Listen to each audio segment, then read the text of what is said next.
présentation sur le rôle de la société civile dans la construction d'une démocratie globale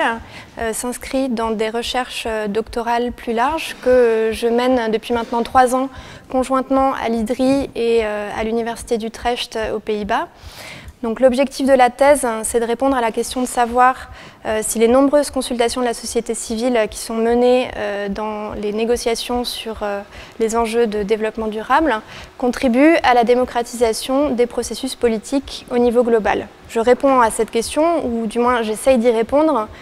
d'une part en évaluant si les consultations de la société civile sont elles-mêmes démocratiques, et d'autre part en analysant l'influence de la participation de la société civile sur les négociations, sur le processus de négociation et sur leurs résultats. Ce que je veux montrer ici aujourd'hui, c'est que le potentiel démocratisateur de la participation de la société civile pour la gouvernance globale se heurte à 2 principaux écueils.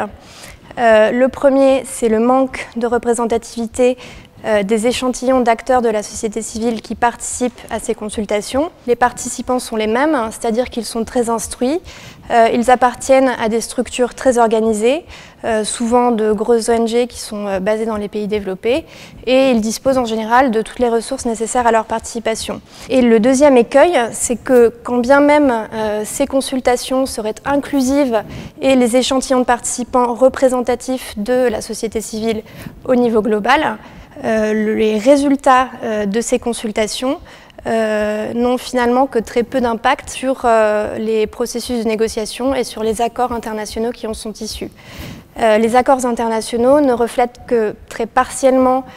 les préférences collectives qui sont exprimées par la société civile. Si l'on prend l'exemple du processus de négociation qui a mené à la définition des objectifs de développement durable, on peut dire que d'une part, la société civile a très fortement contribué à l'existence de certains ODD, de certains objectifs de développement durable